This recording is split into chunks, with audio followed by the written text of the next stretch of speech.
The Subcommittee on Higher Education and Workforce Development will come to order. I note that a quorum is present, and without objections, the chair is authorized to call recess at any time. College and universities should strive to cultivate intellectual diversity on campus by exposing students to new and sometimes controversial ideas that they might not agree with. This mission is becoming a matter of urgency as students report increased intolerance to views that differ from their own. According to the Foundation of Individual Rights and Expression, FIRE, 59% of students self-censor around other students at least once or twice a month. Even more concerning is 71% believe it's acceptable to shout down speakers to prevent them from speaking on campus. 54% would accept blocking other students from attending a campus speech, and 34% believe using violence to stop a speech is justified. We are creating a culture that accepts fear, bullying, and cowardice as a culture versus a bold confidence and debate of ideas. This trend toward intolerance has serious implications for higher education as well as our well-being of our republic and our nation's role in the world. We saw this weekend with yet another attempted assassination of President Trump and his cabinet. Sadly, in my state of Utah, we saw this with Charlie Kirk's murder. College students have clear rights on campuses. Public universities should uphold the First Amendment, and private universities should abide by their own stated free speech policies. In addition, public universities must protect students' other First Amendment freedoms, including freedom of assembly, the freedom from religious persecution. Yet these protections are not always upheld. Students in certain religious, political, and single-sex organizations are under attack, sometimes, unfortunately, by the same institutions whose mandate is to protect them. Today, we'll hear from challenges. We'll hear about the challenges students are facing regarding their First Amendment rights. We'll also discuss how well colleges and universities are upholding these protections, highlighting both success and the shortcomings, and explore how we can strengthen their policies moving forward. Protecting free expression is essential, not only for the educational mission of our schools, but also for continued strength of our nation. I look forward to exploring ways colleges, universities, and Congress can better support students in exercising their First Amendment rights. With that, I yield to the ranking member. Thank you, Mr. Chairman, and I want to thank our witnesses for being here today. Let me start with a point that I think everyone on this dais should agree on. Every student is entitled to the full protection of their First Amendment and Title VI rights. Even deeply offensive speech could be depending on the context. But we should also be honest about what the First Amendment does and does not do. It protects speech from government interference, but it is not absolute. Courts have made clear that certain narrow categories of speech like obscenity, defamation, and fighting words can be restricted. And institutions of higher education also have the legal obligations under civil rights laws, including Title VI, to ensure that students are not subjected to unlawful discrimination or a hostile learning environment. So this is not a simple issue. It requires balance, judgment, and respect for both free expression and free opportunity. Unfortunately, what we often see, especially in hearings like this, is not a good faith effort to strike that balance, but a selective narrative. My colleagues on the other side of the aisle frequently claim that there's a free speech crisis on college campuses, arguing that universities lack viewpoint diversity and silence certain perspectives. But the data does not support that claim. Across thousands of institutions, only a small number of incidents each year involve efforts to disinvite speakers or disrupt events. This is not a systemic problem warranting congressional intervention. What's more troubling is the inconsistency. So if the concern is truly about viewpoint diversity, then we should protect all viewpoints, not just those that align with a particular political agenda. Yet many of the same voices raising these concerns have supported efforts to restrict what can be taught and discussed on campus, particularly regarding diversity, equity, and inclusion. We've seen attempts to ban courses, limit classroom discussions about race and inequality, and penalize institutions for engaging in work that reflects the diversity of their students. We have seen students harassed by targeted by expressing viewpoints that differ from a preferred political ideology. And we have even heard calls that suggest international students could face severe consequences, including deportation for engaging in protests or controversial speech. That's not a principled defense of viewpoint diversity or of the First Amendment. That's using free speech as a political weapon. At the same time, colleges and universities are navigating real challenges. Public institutions must uphold the First Amendment while also complying with Title VI and ensuring that all students have access to an education free from unlawful discrimination. Courts have been clear that speech on matters of public concern, even when it is offensive or deeply unpopular, remains protected. But when conduct crosses the line into targeted harassment that creates a hostile environment, institutions have a responsibility to act. These are complex, fact-specific determinations. They're not well suited to broad one-size-fits-all mandates from Congress. And that brings me to my final point. Congressional oversight exists to serve the public good, not to strong-arm universities into policing students' political opinions. Legislating which ideas can be expressed on a college campus is a direct assault on academic freedom and the First Amendment. And we should be very cautious about inserting Congress into decisions about campus speech, academic curricula, or diversity initiatives. The First Amendment is a constraint on government power, not a license for government to dictate what can be said, taught, or debated on college campuses.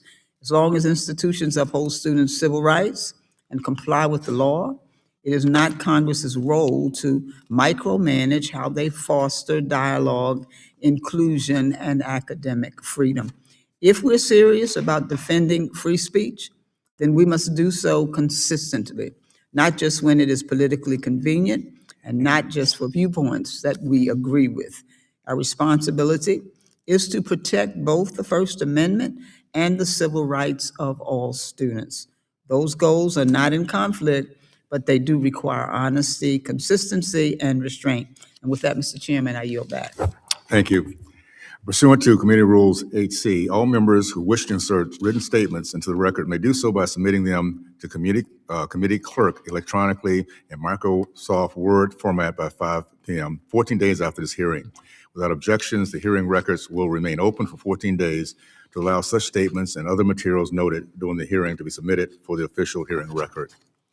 I would now like to turn to introduce the introduction of the four distinguished witnesses. The first witness is Mr. Tyson Langhofer, Senior Counsel at the Alliance Defending Freedom in Washington, D.C. Second witness is Mr. Jud Horras, President and CEO of North American Interfraternity Conference in Fishers, Indiana. Our third witness is Mr. Emerson Sykes, Senior Staff Attorney at the American Civil Liberties Union in New York, New York. And our fourth witness is Stephen McGuire, the Paul and Karen Levy Fellow in Campus Freedom at the American Council of Trustees and Alumni in Philadelphia, Pennsylvania. We thank the witnesses for being here today and look forward to your testimony. Pursuant to committee rules, I would ask you to each limit your oral presentations to a 3-minute summary of your written statement. As committee members have many questions for you, the clock will count down from 3 minutes. However, pursuant to Committee Rule 8D, the committee practice, we will not cut off your testimony until you've reached the 5-minute mark. I'd also like to remind the witnesses to be aware of your responsibilities to provide accurate information to the subcommittee. I would like to first recognize Mr. Langhofer for your testimony. Thank you. Good morning, Chairman Owens, Ranking Member Adams, and members of the subcommittee. My name is Tyson Langhofer. I'm Senior Counsel with Alliance Defending Freedom's Center for Free Speech. Alliance Defending Freedom is the world's largest legal organization committed to protecting free speech, religious freedom, parental rights, and the sanctity of life and the family. Among other things, my team works to protect the constitutional rights of students and faculty at America's public schools and universities. We've secured more than 435 victories for free speech and religious freedom on America's public K-12 and college campuses. As one recent example, we represented Maggie DeYoung in a lawsuit against officials at Southern Illinois University, Edwardsville. School officials issued 3 no-contact orders against Maggie, simply for sharing her conservative political views and religious beliefs on social media and during discussions with other students. These orders were issued without any due process and without even informing Maggie of the allegations against her. We also recently represented Ratio Christi, a Christian apologetic organization, in a lawsuit against officials at the University of Houston, Clear Lake. The university denied the group official recognition because Ratio Christi requires its leaders to agree with its values and missions. Other campus organizations have leadership requirements but are still granted recognition. Now, these violations didn't occur because the law is unclear. The Supreme Court has made clear time and again that the vigilant protection of constitutional freedoms is nowhere more vital than in the community of American schools. The court explained that this is true because the core principles of the First Amendment acquire a special significance in the university setting where the free and unfettered interplay of competing views is essential to the institution's educational mission. Now, unfortunately, most public universities are actively violating these freedoms in at least 2 different ways. First, they adopt policies that unconstitutionally censor student speech.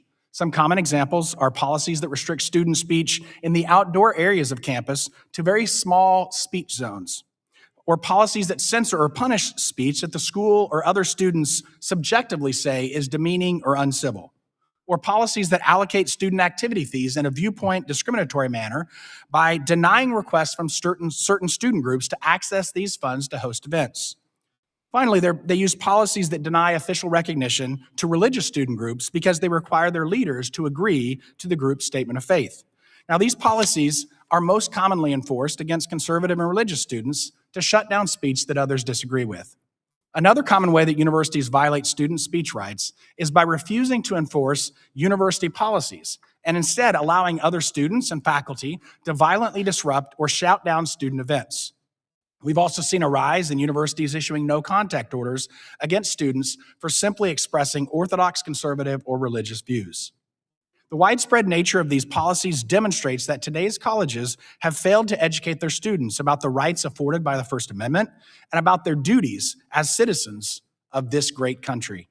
Instead, they've enacted policies to punish speech they deem contrary to the majoritarian view on campus.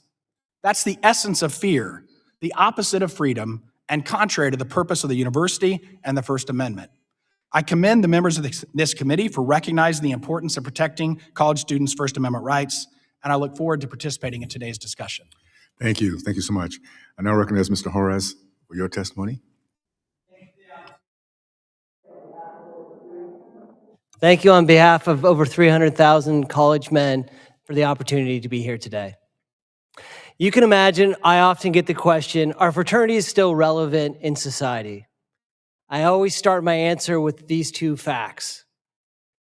In the past 20 years, the suicide rate for college-age men has grown 4 times faster than the suicide rate for college women. Today, for every 100 men that graduate with a college degree, 132 women are graduating with college degrees. These issues are addressed through fraternity experience. The research has proven time and again that students that join fraternities have lower anxiety, depression, and feelings of loneliness than students who do not join fraternities. Fraternities, if you join in your first semester of college, you are more likely to persist to graduation than if you do not join a fraternity as a college man.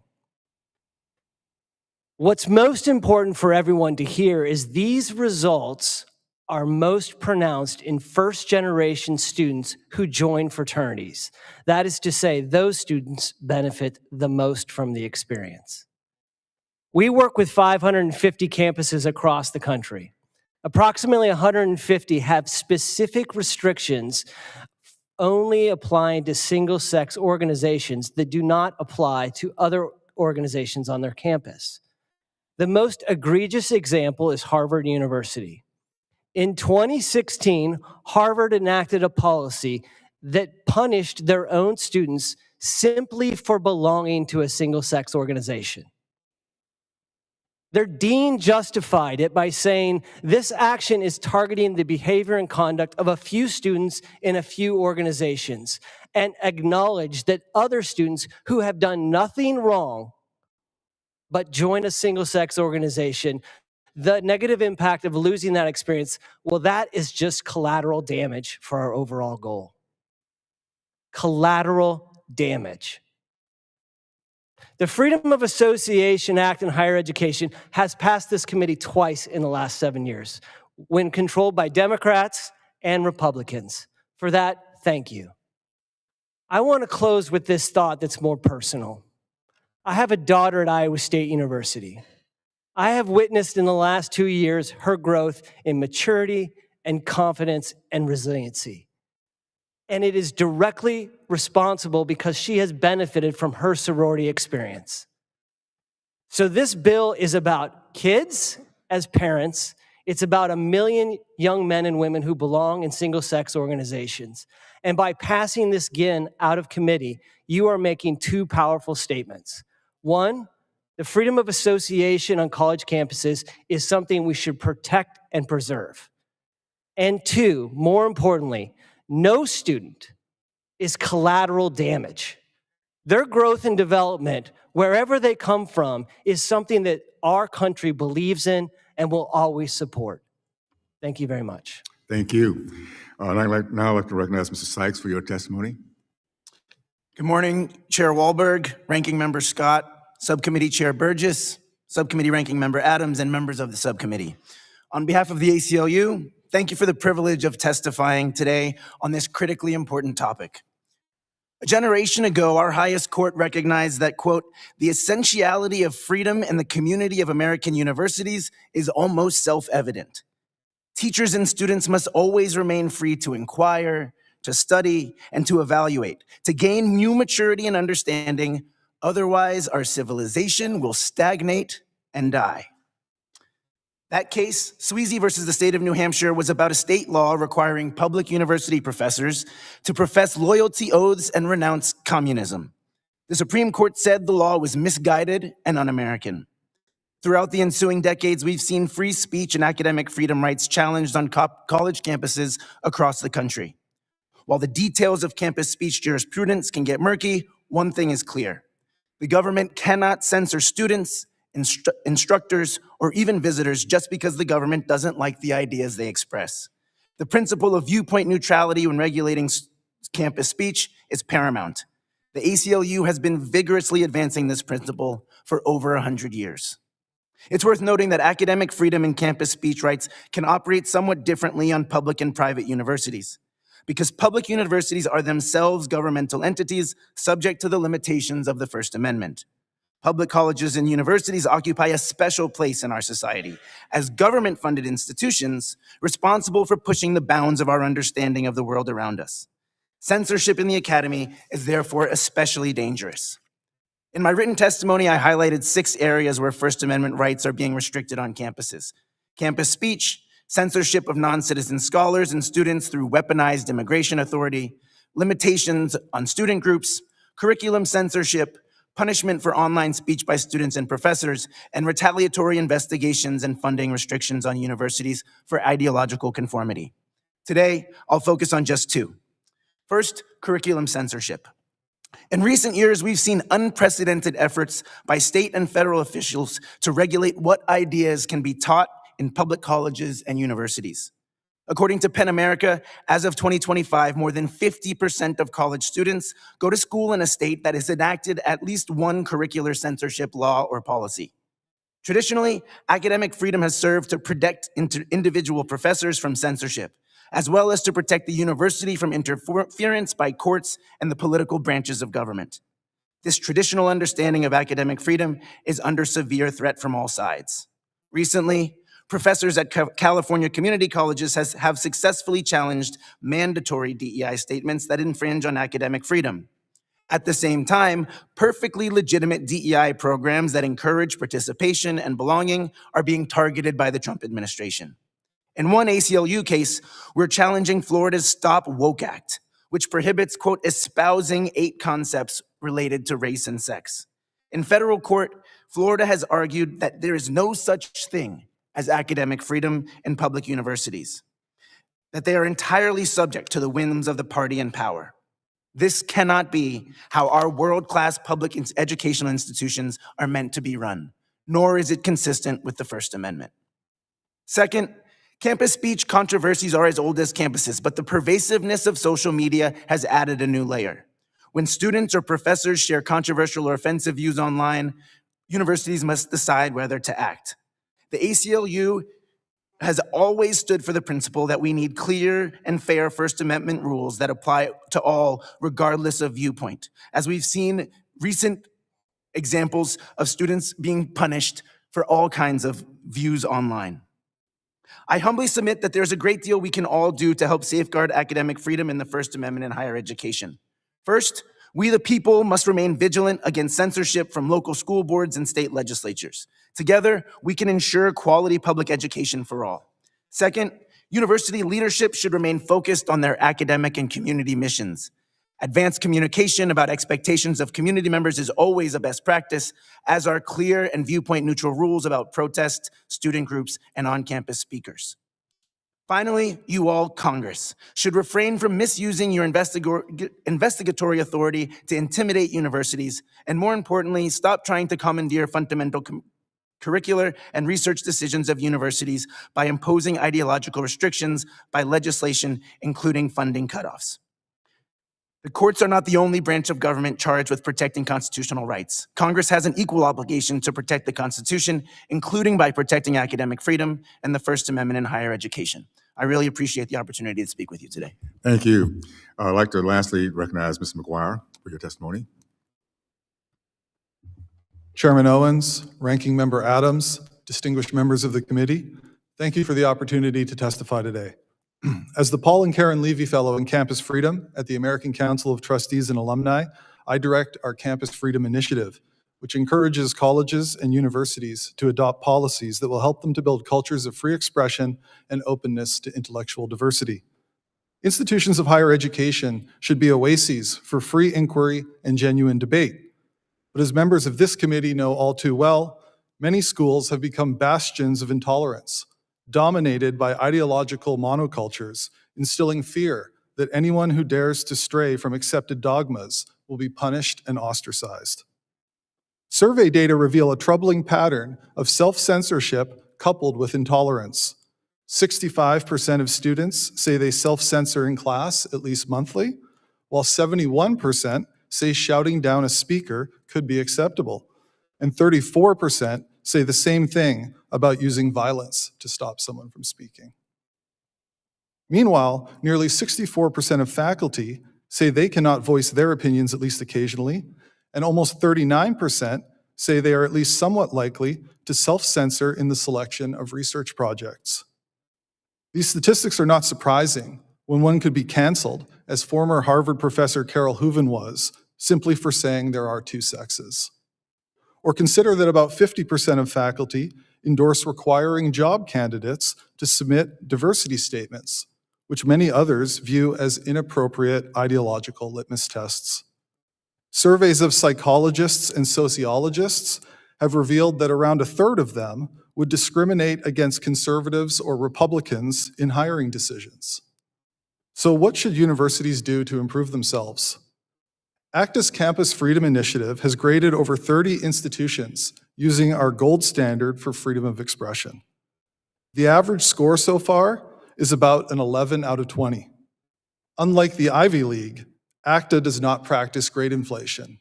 An 11 is an F. Some universities are leading the way. The University of Wyoming received a score of 18. We will soon recognize the University of North Carolina at Chapel Hill for achieving a 20 out of 20. Others are trying to improve their scores. Our initiative, still in its early stages, is creating a race to the top. Universities doing less well should begin by ensuring they have a strong policy protecting freedom of expression on campus. They should include free speech and academic freedom in their mission statements and among their core values. They should adopt policies of institutional neutrality. It is critical that students are taught their free expression rights and responsibilities during new student orientation. Administrative staff should also receive free expression training. Rules governing student organizations must be transparent and viewpoint neutral.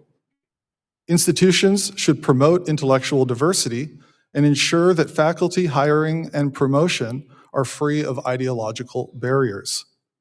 Schools that adopt these and other recommendations listed in our ACTA Gold Standard for Freedom of Expression will be well on their way to creating an institutional structure in which its campus culture, or in which a campus culture of freedom can thrive. Thank you again for the opportunity to testify today. I look forward to your questions. Thank you. A vote has been called in the House. Pursuant on the previous order, the chair declares the committee in research subject to the call of the chair. We'll plan to reconvene promptly 10 minutes after the last vote has been called in the series. The committee now stands adjourned. Thanks for your patience.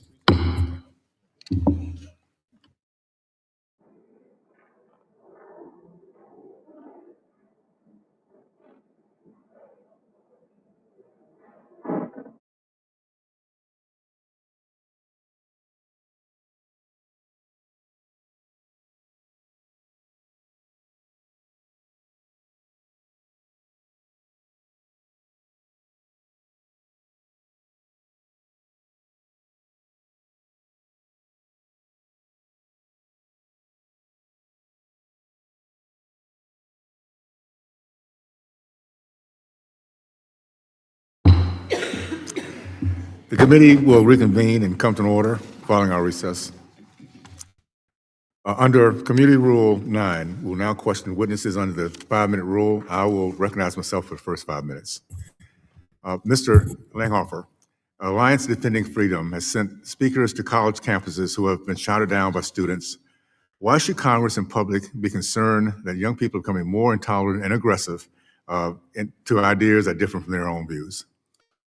Thank you, Chairman. It's a great question. I think it's really important. And in fact, there's a recent survey that showed that Americans with graduate degrees are twice as likely as those with high school diplomas to support political violence.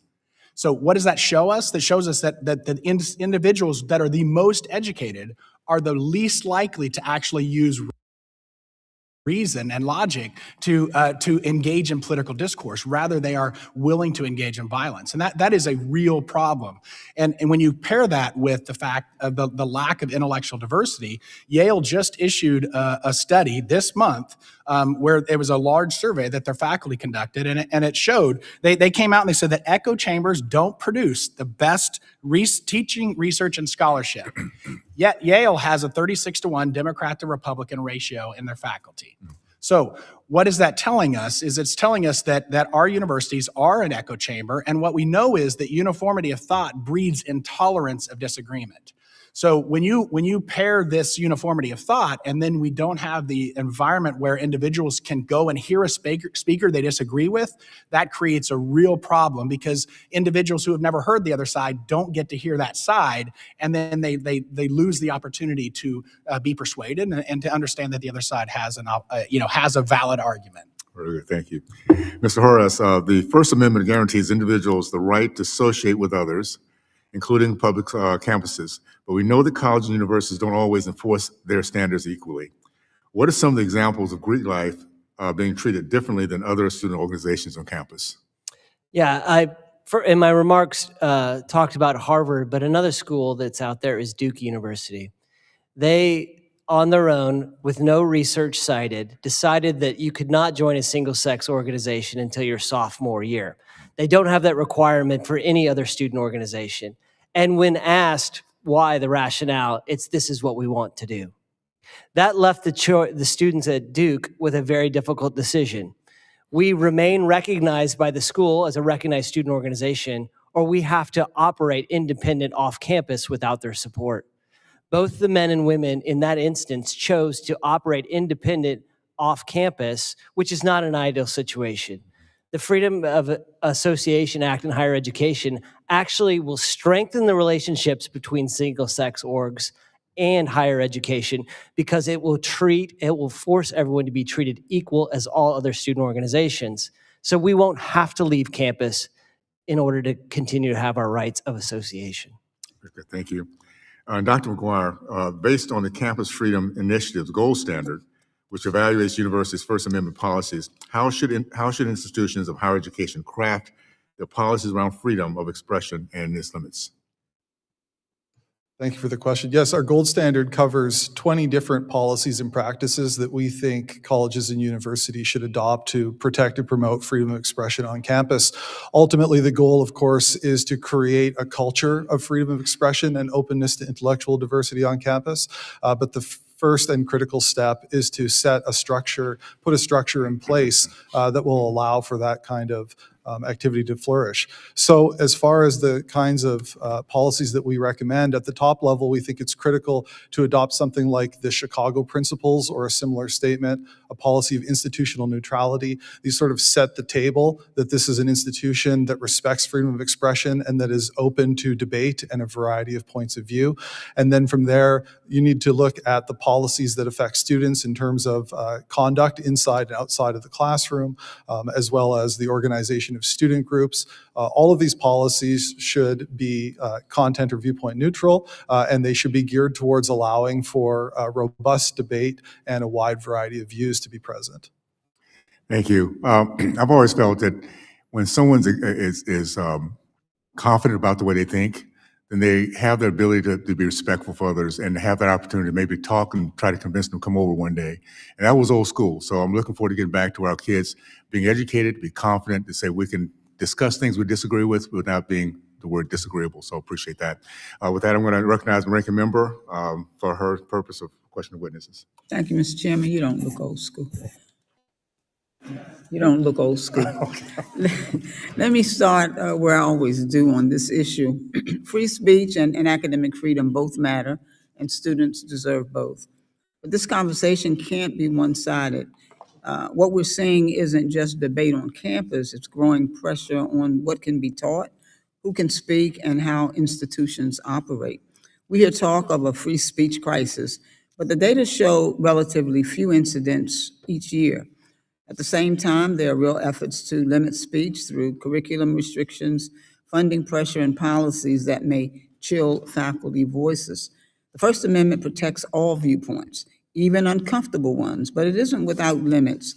Institutions still have a duty under civil rights law to protect students from unlawful discrimination. So this is about balance, and we cannot overcorrect in ways that chill speech or ignore when speech crosses onto conduct that harms learning. And when students and faculty say they are self-censoring, that should concern all of us. A campus where people are afraid to speak is not a place of learning, it's a place of silence. Mr. Sykes, let me start here. Should faculty face repercussions for things they say in the classroom? Where does academic freedom begin and end in your view? And how do we draw a clear line between teaching controversial ideas and engaging in conduct that falls outside the bounds of a learning environment? Thank you very much, Representative Adams. It's true, academic freedom is of paramount importance, but the exact bounds of it are not always necessarily very clear. And so while we do think that it's very important that, especially in the areas of scholarship and research, we empower our professors to explore things that are uncomfortable, right? We need our researchers not to be confined by the current understanding of any particular issue, never mind the current administration. So we've seen state legislatures, boards of regents pass a variety of curriculum censorship laws throughout the country. More than, as I mentioned earlier, more than 50% of college students go to school in a state that currently has one of those policies. And so where those are in place, they vary, but the most extreme examples like the Stop Woke Act, which we have challenged, say that you're not allowed to teach certain ideas. You're not allowed to mention certain ideas in class. And of course, viewpoint diversity is extremely important, and the ACLU supports that idea. But what we're seeing is something quite different, which is responding to some perceived crisis with actual government authority to prohibit speech. Sorry. Okay, thank you. I want to move on. I have a few more questions. So let me turn to private institutions. I taught at one for 40 years. But as you know, they operate under a different legal framework than public universities. If a private university, Mr. Sykes, chooses to adopt a broader harassment policy, then what courts have outlined in Davis versus Monroe as part of its mission, can it do so without infringing on a student's constitutional rights? And what guardrails should be in place to make sure that those policies are not used to suppress viewpoint diversity? So as you said, in general, the First Amendment binds government entities, which includes public universities. Private universities are not bound by the First Amendment, so they have a lot more leeway to craft their own policies. So because they do not have the same restrictions under the First Amendment, except in California, where there's a thing called Leonard Law, which essentially imports those restrictions. Private universities, of course, have their own commitments to free speech, but they are not bound by the First Amendment per se. Let me ask you something more recent. We've seen cases where universities, and I'll call out University of North Carolina at Chapel Hill, are expanding oversight into the classroom itself, including policies that allow administrators to monitor or record instruction. That raises a serious question. At what point does institutional oversight begin to chill academic freedom and the open exchange of ideas? At what point does the kind of oversight begin to chill faculty speech and academic freedom? And what message does that send to students about whether it's safe to engage in open discussion? Your Honor, I think it's totally, sorry, not Your Honor, I'm a litigator, so you'll excuse me. Representative Adams, it's absolutely true that within the confines of a university, they might make decisions about which courses to offer, which professors are being successful, and there might be all sorts of judgments about what's going on campus, but that's very different and categorically different from prohibiting ideas and targeting certain thoughts and ideas that the administration would like to eliminate. Thank you very much. Universities just don't benefit from the First Amendment. They help make it real. First Amendment in turn protects the university as a place for debate and discovery. We got to be careful not to undermine either. Thank you, Mr. Chairman. I yield back. Thank you. Thank you. I would like to recognize the chairman of the full committee, my friend from Michigan, Mr. Wahlberg. Thank you, Mr. Chairman, and thanks for putting this hearing together, and I thank the panel for being here. It's an important issue we discussed, especially since it's in America, and the King yesterday referred constantly to our freedom that come under our Constitution, our First Amendment, and it was neat to hear. I'm proud to be the sponsor of H.R. 5505, which is the Equal Campus Access Act of 2025, which would ensure public colleges and universities don't treat religious student organizations differently than other student organizations due to their beliefs, their practices, their speech, their leadership standards, or standards of conduct. Mr. Langhofer, how has the Alliance Defending Freedom supported religious organizations that have been denied official recognition by their university for enforcing their leadership requirements? Thank you, Chair. We've represented many religious organizations throughout the country. It's not limited to any state who are being denied on a regular basis recognition simply because they require their leaders to adhere to a statement of faith.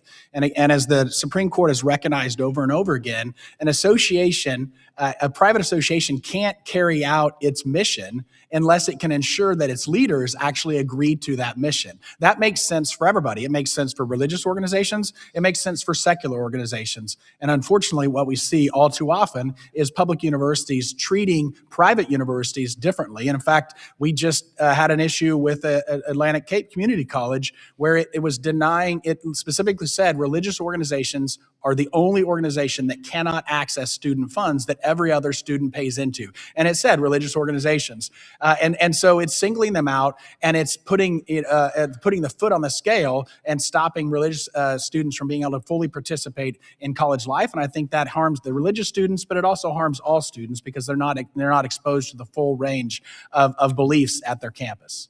Whether intentional or out of ignorance, that type of thing being done, and having had it done probably many times over the years that we didn't catch, and now we're waking up to it. I appreciate your work. Thank you, Chair. Mr. Horras, some colleges and universities have restricted the ability of students to join Greek life, as you've indicated and as we've discussed before. How is this an infringement on the freedom of association rights of students? At the core, our organizations are about young men deciding what they want to belong to and being invited into that. That is an intimate connection between the student and the organization. and it's one that we should not get in the way of.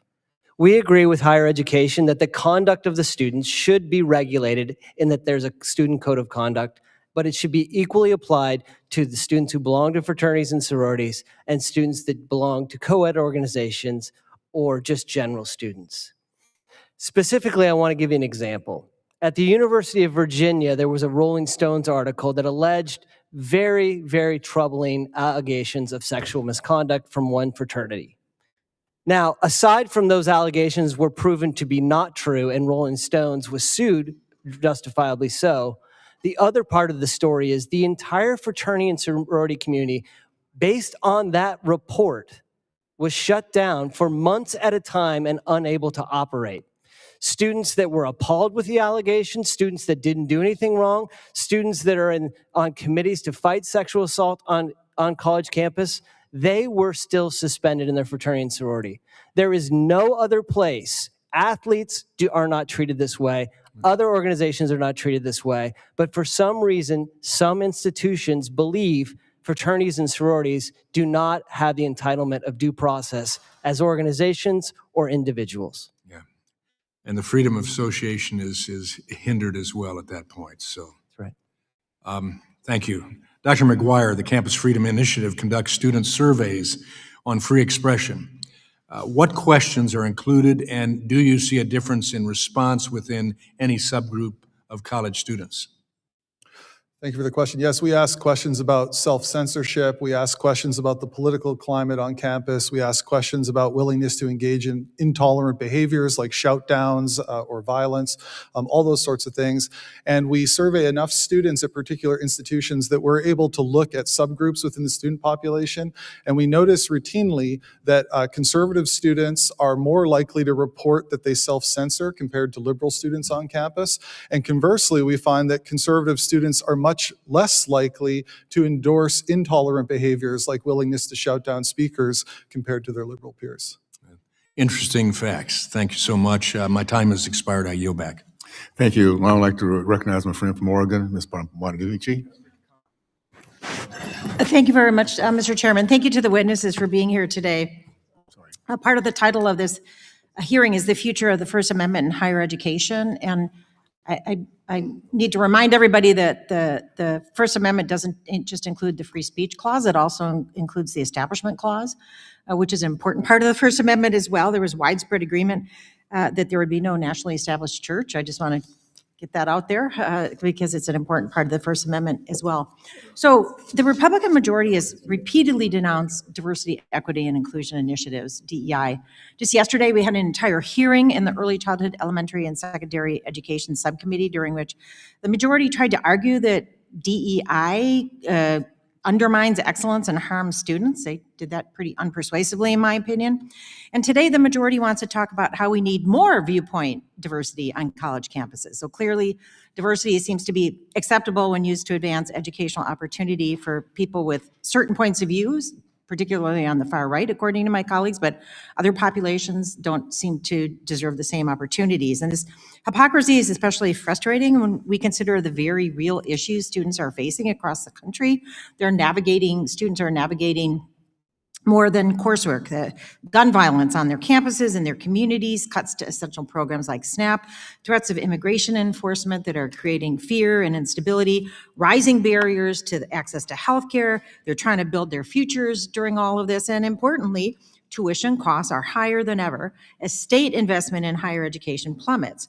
In fact, the SAVE student loan repayment program is going to be eliminated this summer, and many borrowers are going to see their monthly loan payments skyrocket, often by hundreds of dollars. So a lot of challenges happening. That's what we should be having a hearing about, how to make college affordable.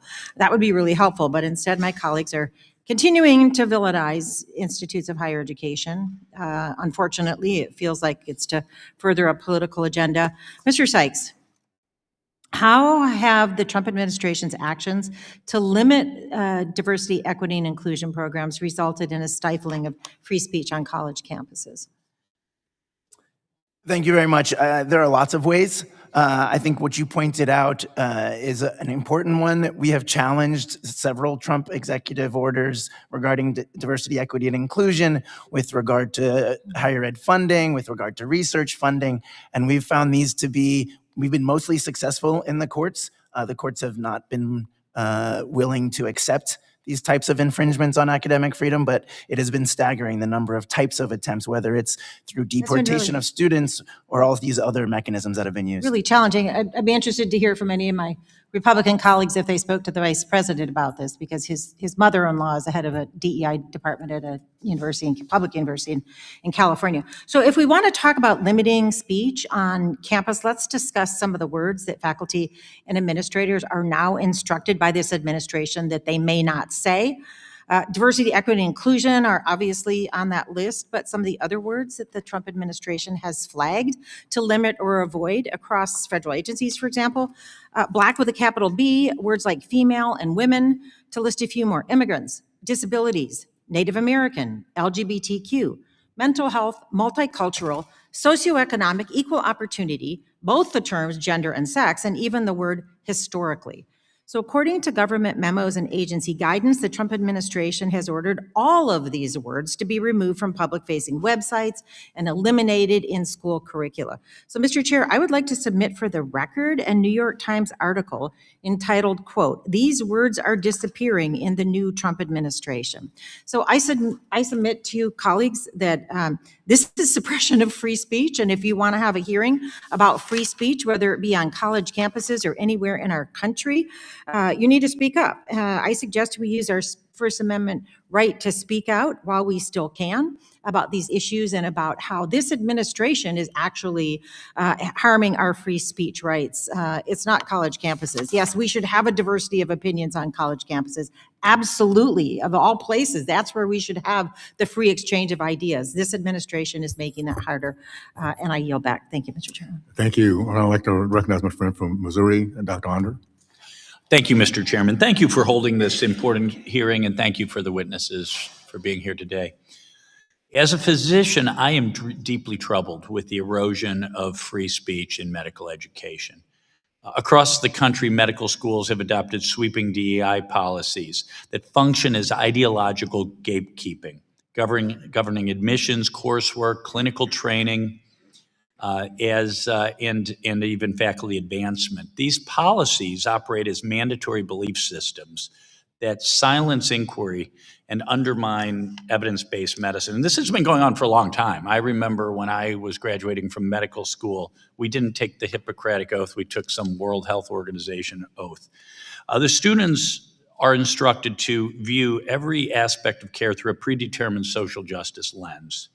They're told that gender identity must override biological sex, and that obesity is primarily a product of oppression, and that questioning these claims could have professional consequences. Mandatory statements, oaths, orientations, and seminars enforce conformity, while promotions and academic advancement come only to those who apply. And doctors who dare to question what is best for their patients are paying the price. Consider Dr. Alan Josephson, a nationally respected child psychiatrist who was invited by the Heritage Foundation to speak in his personal capacity about legitimate concerns about how to treat youth experiencing gender dysphoria. He spoke against subjecting children to harmful drugs and surgery in radical, misguided attempts to treat the distress a child may be experiencing. After leading an otherwise exemplary career, he was swiftly demoted and then dismissed from his position at the University of Louisville. The courts upheld that he had engaged in First Amendment protected speech and had been unfairly retaliated against. Still, physicians like Dr. Josephson who speak up are rarely able to put the pieces of their career back together. I personally know of too many doctors, one a chair of endocrinology at a major medical school, who have similar stories. Doctors, nurses, and medical students have to be able to ask questions and challenge assumptions to deliver appropriate health care. Free speech is the foundation of evidence-based medicine.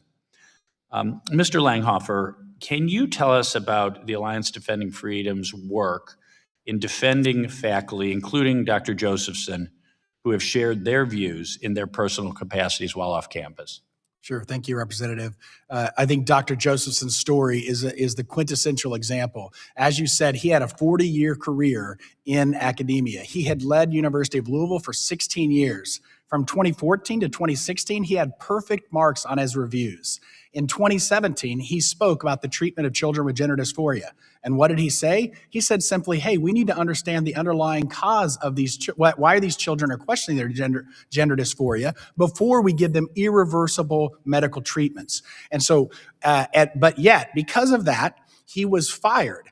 And the real concerning thing was not a single one of his faculty members watched his video to see what he said and came and debated him and said, let's have a discussion. There was not a single discussion, yet within weeks he was demoted. That is a huge concern with medical schools training the next generation, but also for the treatment of children. And what he said, he's been completely exonerated by the Cass report, which came out of the UK just this last year. The Cass report out of the UK. Finland. Remember, transing kids was supposed to prevent suicide. In girls and young women, doubling the rate of serious mental illness. In boys, sextupling the rate of serious mental illness in kids who were subjected to chemical and surgical mutilation. And of course, the HHS report as well. He has been exonerated. And even before those reports, Mr. Langhofer, it is clear that children with gender dysphoria often suffer from psychiatric comorbidities, anxiety, depression. Some are victims of abuse, some are on the autism spectrum. To not ask the question, why gender dysphoria? No, that's just who they are. Getting away from asking questions is a problem in American medicine. Dr. Marty McCary wrote an excellent book called Blind Spots on this subject. But no, thank you for ADF's work in defending Dr. Josephson and for standing for free speech. I appreciate it. I yield back, Mr. Chairman. Thank you. I'd like to now recognize my friend from California, Mr. Takano. Thank you. Mr. Emerson, as an ACLU First Amendment litigator, you have represented both conservative and liberal clients, right? Yes. In fact, we were just exchanging that. I helped write an amicus brief defending the Turning Point USA's right to open a chapter at Arkansas State in a case that was litigated by Mr. Langhofer. So, liberals or conservatives, we all have a stake in freedom of speech. Would you agree with that? Absolutely. So, but I want to make a contention here, a claim that no previous administration has tested the limits of the First Amendment in higher education like this administration. Mr. Sykes, the Secretary of Education, Linda McMahon, has stated that she believes that, and I quote, universities should continue to be able to do research as long as they're abiding by the laws and in sync, I think, with the administration and what I think the administration is trying to accomplish, end quote. Mr. Sykes, is it legal to condition federal funding for academic institutions based on whether they are, quote unquote, in sync with the administration's ideology? We think that's totally inappropriate. Of course, the government can set some conditions on its funding, but returning to the previous round of questions, what we've seen is not conditions about how it may be used or normal limitations on federal grants. What we've seen is bans on things like gender ideology. So you're not allowed to get funding to research an idea, whether you agree with a particular conception of gender ideology or not. Medical professionals are going to come in contact with people who have different views, different experiences, and the idea that the federal government is now prohibiting folks from studying things that are happening in the world to provide medical advice, we think is of the gravest proportions. So can the government disqualify an institution for federal funds because they disagree with the government? That should not be the case, no. Federal data shows that the administration has targeted more than 4,000 grants for termination to over 600 universities and colleges across the country, affecting institutions in every state. That totals up to billions of dollars in funding that went to all types of institutions, public, private, land grant, and community colleges. Mr. Sykes, how does the conditioning of federal grants affect students and faculty's exercise of free speech on campus? Well, it can be direct in terms of withdrawing funding for research that is vitally important, as we said, to pushing the bounds of our understanding of the world around us. Of course, but it can also be indirect. And so students' ability to study with particular professors, to explore particular ideas, can be stifled by these state laws or these executive orders that limit funding for particular types of research and ideas. So does this type of cutting of research that I've described, research funding, protect free speech? I think it does the opposite. Does the opposite. The administration has not only flexed its funding powers, it has also used other offices and investigatory agencies to ensure that institutions are, quote, unquote, in sync with their priorities. Mr. Sykes, how has the Trump administration used this investigatory power over colleges to regulate speech on campus? Excessively. We've seen lawsuits filed against multiple universities, threats of lawsuits, threats to funding, threats of all types of federal actions against universities, strictly to try to enforce ideological conformity. And this kind of meddling in the academy is unprecedented. At various points over the last year, the Trump administration has attempted to force universities and colleges to agree to their demands, most notably in their, quote, compact for academic excellence in higher education, unquote, which was dispersed to 9 universities on October 1st. This compact includes requirements relating to hiring practices, international student enrollment, definitions of gender, commitments to, quote unquote, institutional neutrality, and the shuttering of departments that, quote unquote, punish, belittle, or spark violence against conservative ideas, end quote. Mr. Sykes, government overreach and legality questions aside, if a campus were to enter into a compact like the one that the administration has already proposed, what would the immediate and long-term impacts be on research and scholarship produced by that institution? Well, it would be extremely detrimental. I mean, thankfully, the universities almost all rejected the compact, understanding what a grave threat it is to their independence and to academic freedom, not only on those campuses, but on campuses across the country. Well, thank you. If my colleagues on the majority want to be champions of free speech, then be champions of free speech. If you are unbiased defenders of the First Amendment, then address the violations in your own administration.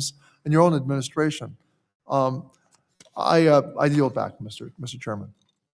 Thank you. And I'd like to recognize my friend from North Carolina, Mr. Harris. Thank you, Mr. Chairman, and thank you to all the witnesses for your expertise and what you've shared with us today. I enjoyed reading your testimonies that you shared in advance, as well as hearing you today. Mr. Langhofer, over the past several decades, we have witnessed colleges and universities engage in a concerted effort to restrict the free and open exchange of ideas in campuses across the country. These colleges and universities have shut down civil discourse and made it extremely difficult for religious and political student organizations to receive recognition on campus. When a student group's recognition is an entryway for access to campus resources, like access to a portion of student activity fees, the option to reserve meeting space on campus at no expense, and the ability to advertise the organization to other students, it's no surprise that colleges have weaponized the recognition and mandatory fee processes against student groups they do not like. One example of this came to light in a 2020 lawsuit against Cal State University, San Marcos, which found that the Gender Equity and the LGBTQA Pride Center on campus received a combined $296,498 to fund their activities, while a recognized Student for Life group was denied a $500 grant request. This is just one clear example of how many colleges and universities show ideological preferences in funding with no transparency for how funding decisions are approved or denied. So my question for you, Mr. Langhofer, is when religious and political student organizations have the recognition and mandatory fee process used against them, what typical recourse or appeals process do these groups actually have with colleges and universities before they come and turn to groups like yours at the Alliance Defending Freedom for help? Thank you, Representative. Unfortunately, most colleges and universities have these large funds, student activity fee funds, and they give the student government the ability, almost free reign, to allocate those funds. And what we've seen with student governments is they are very ideologically to the left. And so that allows them to fund the groups they like and defund the ones they don't. And there is no appeal process many times. Sometimes there's appeal, but even that appeal just goes to an administrator, and there isn't any check on their authority. So what they're forced to do is come to our organization, and we have to file a lawsuit. The problem is college students only have 4 years there. It might be their second or third year there. They're not going to get through this lawsuit, this federal lawsuit, in time in order to be able to see the ability to have these important conversations. At San Marcos, my client just wanted to pay $500 to a speaker to speak on a pro-life issue on campus. As you said, the other organizations got $300,000. There was 100 student organizations that got $5,000 to share total. 300,000 to 2, 5,000 to 100. That's not fair, and it's unconstitutional. And even, yes, we were able to vindicate their rights in federal court, but it wasn't in time for those students who saw it to be able to actually use that. That's not fair, and it's sending the wrong message to not only my clients, but all of the students, that their viewpoint is not welcome on campus. Well, it's not fair, it's unconstitutional, as you say, but it's also very telling of the realities that we face. I mentioned in the example earlier, many universities do charge these mandatory fees for activities and clubs, but fail to distribute them fairly among student organizations. How has ADF challenged these unfair funding practices that are impacting the religious and political student organizations? So one great example is the Cal State example. And the good thing about that was we were able to do the entire Cal State system, which is the largest university system in the nation. We estimated that there was over $50 million every year that they allocated through their 25 campuses. That is a lot of money that students can use to bring diverse viewpoints to campus. Through that lawsuit, we were able to change the entire system's allocation process so that all of the student fees are now allocated in a viewpoint neutral manner so that all students at Cal State campuses have access to that, pursuant to the Supreme Court precedent. And we think that made a huge impact. We sued University of Florida several years ago as well, which has over $20 million that they allocate every year, and it was being done in an unfair, unconstitutional manner, and now every student at Florida has the ability to access those funds. Well, thank you, sir. Mr. Horras, real quickly, I have just about 20 seconds, but you mentioned being able to see university violations of students' rights falling into 4 broad categories. I wanted to give you just a moment to mention those 4 broad categories, what they are, and how this is affecting the Greek community.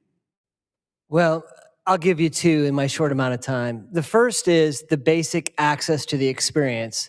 Often, fraternity and sorority members are required to wait longer periods than any other student to join any other student organization. That limits their association rights and frankly limits their college experience in an unfair, inconsistent manner. The second is oftentimes the allegations of misconduct, which should be investigated and should be taken through student code of conduct for individuals and orgs with clear, credible allegations. They then are applying suspensions to all of the other organizations of similar nature.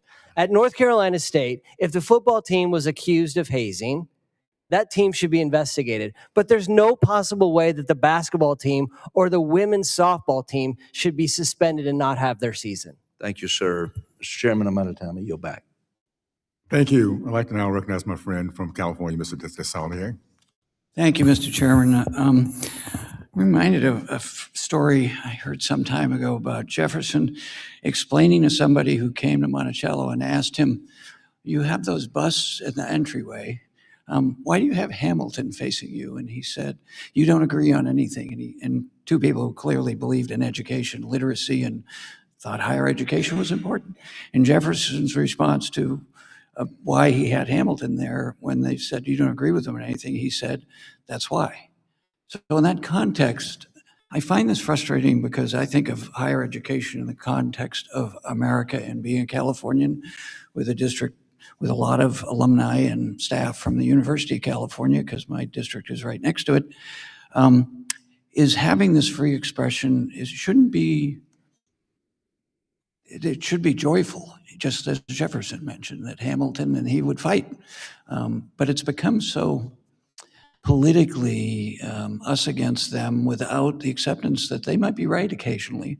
I just want to make sure my colleagues aren't saying I think they're right. maybe occasionally.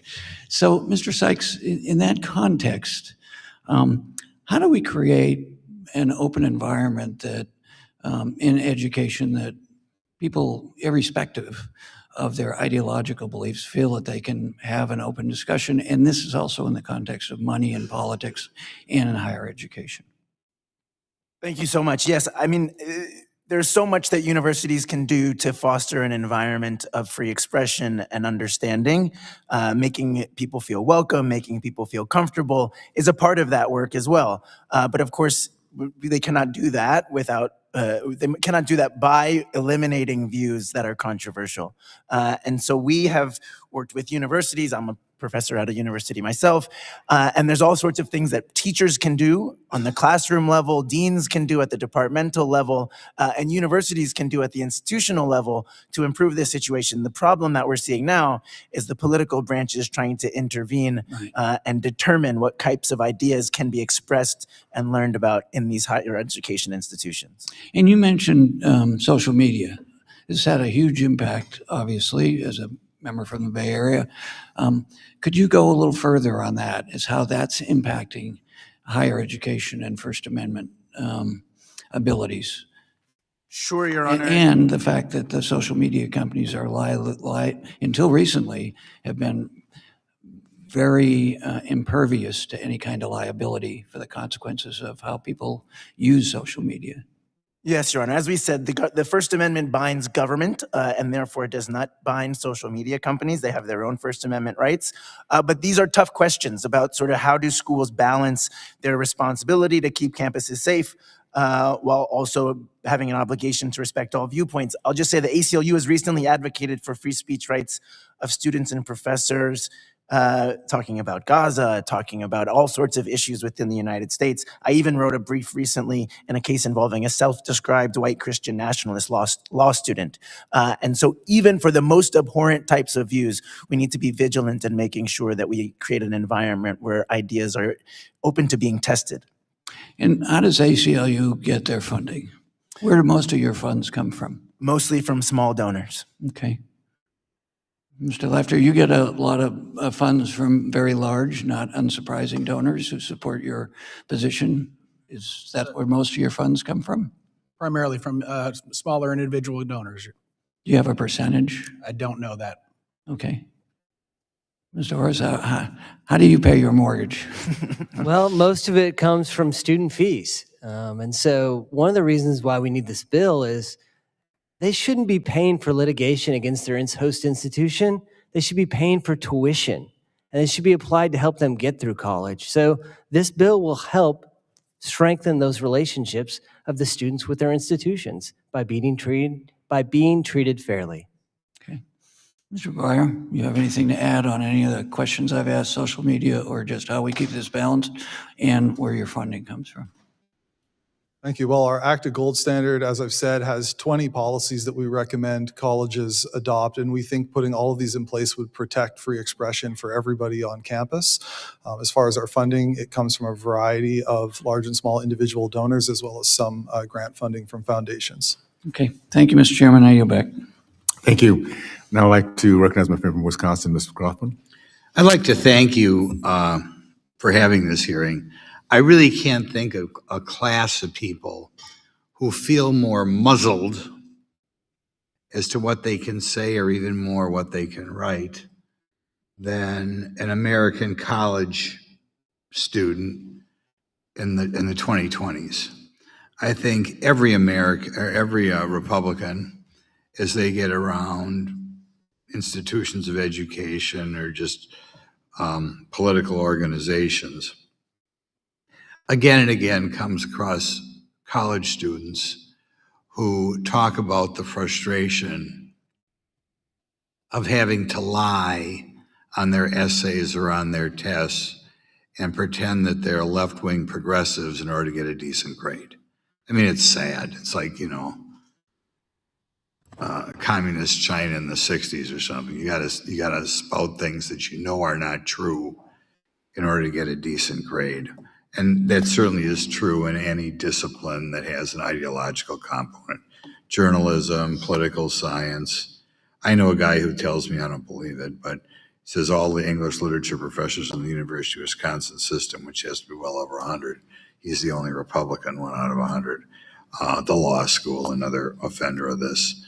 Do any of you know, in the drive to diversity, are there any universities out there who are proactively saying, we want to do something to get some conservative journalism professors or some conservative English literature professors in their universities? Can you give me the best examples of that today? Because I'll tell you, if we had such racial imbalance, people would be going up the wall, which is really kind of irrelevant compared to ideological bias. Why don't we go right down, start from the left? Sure, Representative. I am aware, I believe that Texas A&M University recently moved to restart up their journalism program, and to do it in the old school liberal style of journalism, which is actually, tell the truth in an unbiased way to actually communicate those things. So I do think there are some universities that are recognizing it, and hopefully they're going to continue to move in that way. So not only the professors, but the students get a balanced viewpoint and actually learn how to do journalism the way it was meant to be done. Okay, Mr. Horras? Thank you for the question. I'm not an expert on that, but I will say, Have you ever heard of it happening? I have not, but there are many young men who join culturally based fraternities, historically black fraternities, and sororities, and we try to provide that experience and not have universities interfere with the association going on between those students. So we are a place on campus where young men feel safe and comfortable to have diverse viewpoint conversation. I don't mean they have to go someplace to be safe. Right. I'm saying, can you take an English essay or have to give an English literature essay without having to color what you're saying for fear of revenge being wreaked on you from some professor, some progressive professor? I haven't taken an essay in a long time, nor I'm not aware of that, but if it is true, that's very troubling. Well, come on. You shouldn't be a witness here if you don't know it's not true. Every conservative college kid says they got to measure what they say.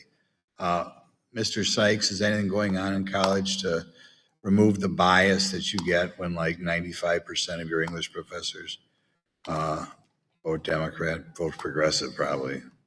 I think the viewpoint diversity is extremely important, and I think most good professors and deans understand that. I do think there's a difference between self-censorship because of perceived cultural norms in a particular institution. Because they're not going to get a decent grade, and they all know it. So they got to lie on their test to get a decent grade if they want to get into medical school or law school down the road. They got to lie. That's what's going on today, again and again and again.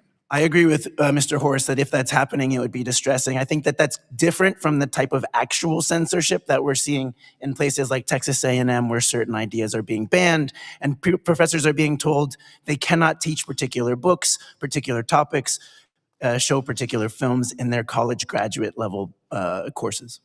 Okay. Mr. McGuire? Yes, thank you for the question. Yeah, there are surveys showing that students report having to misrepresent their beliefs. Having to lie about their most deeply held beliefs because they're on a university campus. But go ahead. And our surveys do show that students self-censor in the classroom and they self-censor on their assignments. They tend to worry about reactions they'll get from their peers, but also from their professors. Unfortunately, there's not as much being done right now in higher education to address the problem of intellectual diversity as we need, especially among the faculty. There are, however, some signs of improvement.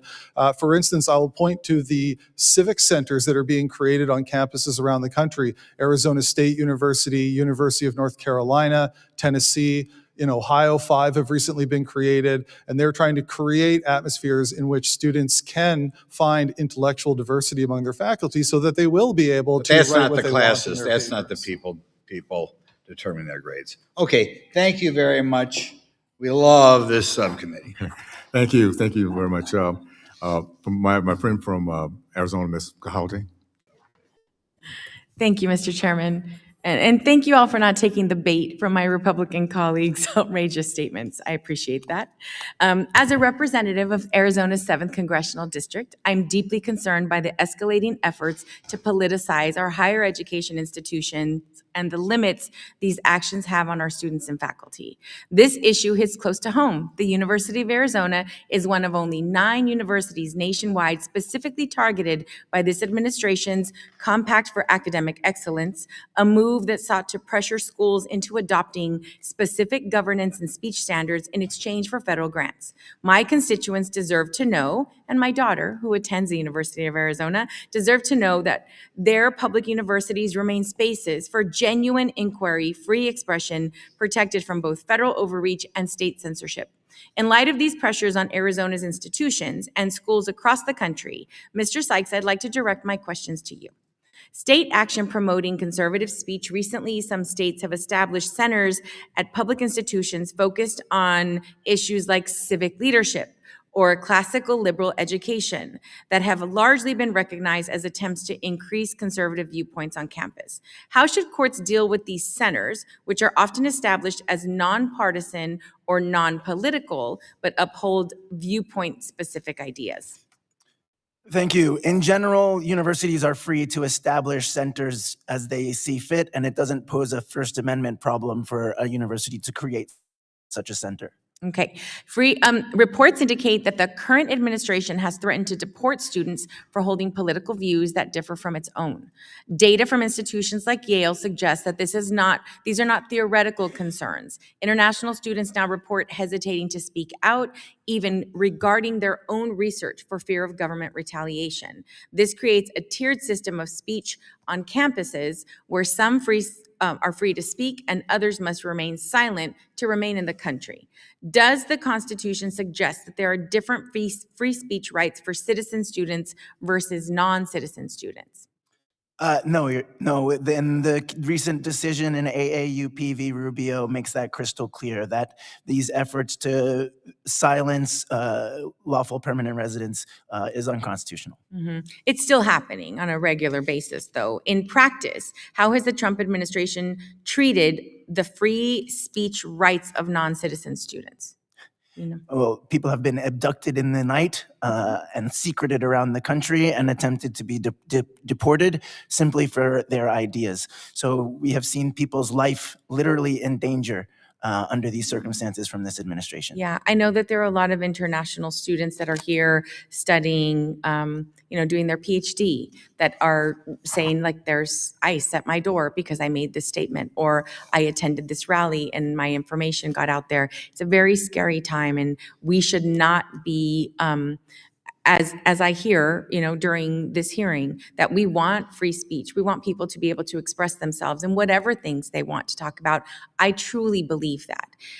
Even if it's an opinion that I don't agree with, I think you have the right to say it. And so we have to push back on any censorship when it comes to that, but we can't tolerate hate speech. So there is a balance there that I think is important, and our committee has a role in that. Thank you very much. I yield back. Thank you. Well, I would like to recognize my friend from Florida, Mr. Fine. Well, thank you, Mr. Chairman. For those who don't believe this sort of thing happens, I would tell you the story of a student who, as a junior in college, wrote a paper talking about liberal bias in the media and failed the class because of it. When the student went and said, "What was wrong with my paper? Was it not well written?" No, it was fine written. Was it not properly sourced? No, the sources were fine. Well, why did he fail? Or more accurately, why did I fail? The answer was, well, because you had the wrong political view. That happened to me in the mid-90s at Harvard. So the notion that this doesn't happen is nonsense. It does, and that was 30 years ago. So I want to talk about a story again about me. It's about today, and I'm actually going to ask Mr. Sykes if he thinks this is okay. I was invited to speak at Georgetown University. No, sorry, not Georgetown. I apologize. I don't know why I'm thinking about that. I was invited to speak at Catholic University just a few months ago by a student group who wanted me to come and speak about anti-Semitism. And I guess my office said fine. The student group put it in. And the university said, no, you can only have him come speak on anti-Semitism if you're willing to invite someone who will share the opposite perspective. Okay, seemed a little weird. I guess we like anti-Semitism crowd. it wasn't just me that this happened to. And this group invited someone else who was going to talk about, I guess, what had gone on October 7th. They'd invited a military person who had the perspective that what happened on October 7th was bad. And then again, the university said, no, you can only have this person speak if you're willing to present both sides. But somehow when it came to liberal causes, the both sides argument went away. So, Mr. Sykes, would you say that if a university wants to bring in a speaker to talk about anti-Semitism, that saying, no, you can't do that if you don't present both sides, is that honoring the First Amendment, or is it managing narratives? Thanks for the question. Catholic University is not bound by the First Amendment, so they can create policies as they wish in general. Do they So I take think that money that's a from the good federal idea. government for their students to be able to go there? I don't know, but I would say it's a Do bad they- you think idea. I think that how you were treated was not a great idea. It wasn't how I was treated. I've got plenty of people who want to hear me talk, some who don't, who get to hear me anyway. But it's the students who missed out on the opportunity of hearing me speak. Is it fair to the students? Not about me. As I said, I don't think it's a constitutional issue, but it certainly is a free speech issue, and I think you're right that sounds So do you think the problematic. federal government should fund institutions? We have choice, right? By the way, the notion that private institutions exist in this country is false. There's very few institutions in this country that could survive without money that comes from this building. They want to be private, they can do it on their own. So do you believe that the federal government should give grants, whether it's to fund universities or provide student loan funding to students who wish to go to universities that engage in this sort of behavior? Is that something that we ought to be doing here? I think viewpoint diversity is important. I'm not going to comment on Catholic University's federal funding. All right. So, Mr. Langhofer, I'd ask you, in many cases, institutions and Democrats have argued that under the First Amendment, nothing can be done when Jewish students face anti-Semitism that comes in the form of protected speech. Is that an accurate understanding of how institutions can and must balance civil rights laws with the First Amendment? Representative, this committee is right to be concerned about the rising anti-Semitism on campus, and colleges can and must protect Jewish students from threats, fighting words, severe and pervasive harassment, the types of activities that we saw go on at a lot of institutions across the country. They have the policies in place in order to be able to make this not happen. They have the ability to do it. And we saw actually Dartmouth did it. Dartmouth did not allow the encampments to stay on. They were taken down within Neither did Florida. And exactly. And so they have the policies to do it, and they should enforce those policies. They should absolutely not allow any student group, regardless of who they are, to be harassed, to be threatened, to be made feel unsafe simply because they're Jewish. So I 100% agree that the university should not allow that to happen, and they need to enforce make sure that students are punished for unlawful conduct. This is happening. It's a big deal. Unfortunately, I just filed 8476, which will solve this problem as it relates to anti-Semitism on our universities.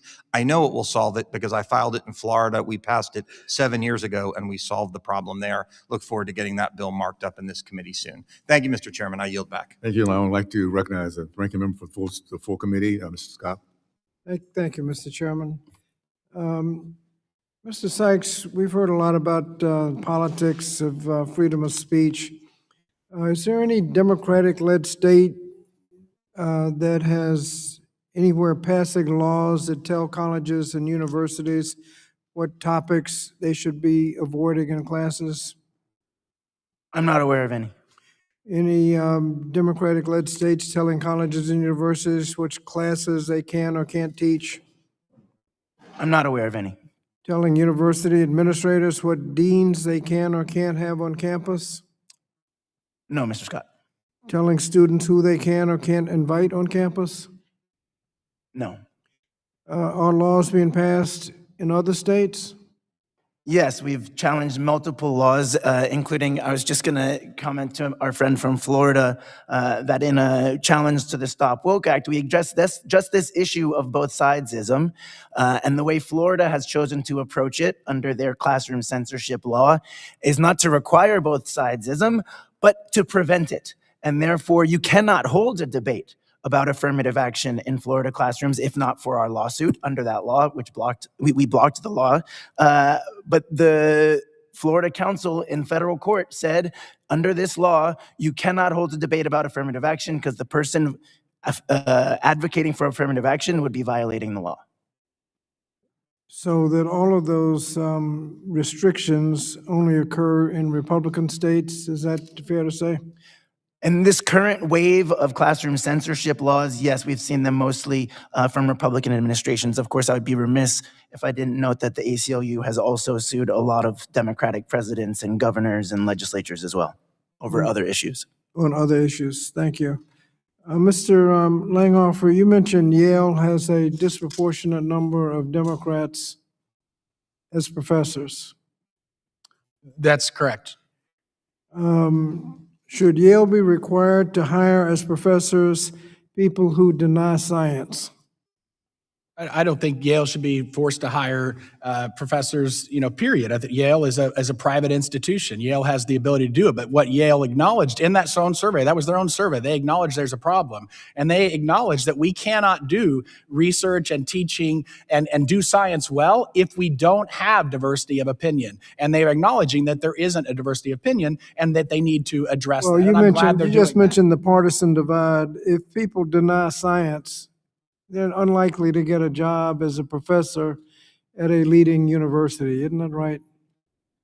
Well, obviously, different people have different opinions on what denying science is, but the fact is we know that there is a lack of viewpoint diversity on campus, and Yale is acknowledging that. How about climate change? What's the question? Well, if you deny climate change, I'm not aware of anybody that denies climate change. There might be a debate over who. Try to get a Republican elected official. Try to get a Republican elected official to make a declarative statement that climate change is real. Mr. Sykes, there are challenges in free speech. What are the challenges we have to be looking at in terms of weaponizing immigration? Do immigrants have free speech rights under the First Amendment? Yes, they do, Mr. Scott. Non-citizens, the free speech, First Amendment applies to non-citizens. It is unquestioned that those who are lawfully here have full protections of the First Amendment. And so how does weaponizing immigration become an issue?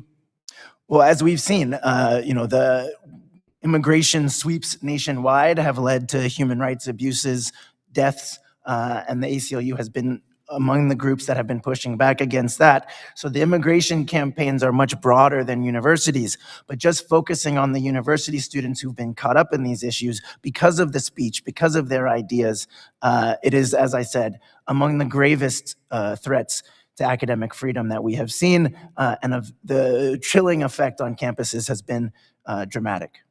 And what are the challenges to free speech with federal funding?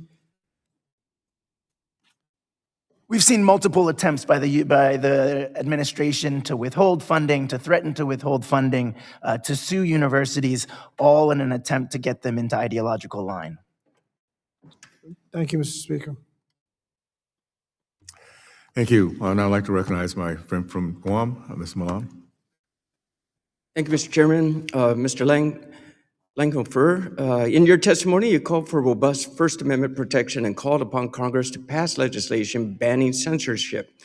In Brandenburg versus Ohio, the Supreme Court held that freedoms of speech and press do not permit a state to forbid advocacy of the use of force or of law violations, except where such advocacy is directed toward inciting or producing imminent lawless actions, and is likely to incite or produce such actions. So as you know, and pointed out, school officials sometimes limit free speech in the name of public safety and order.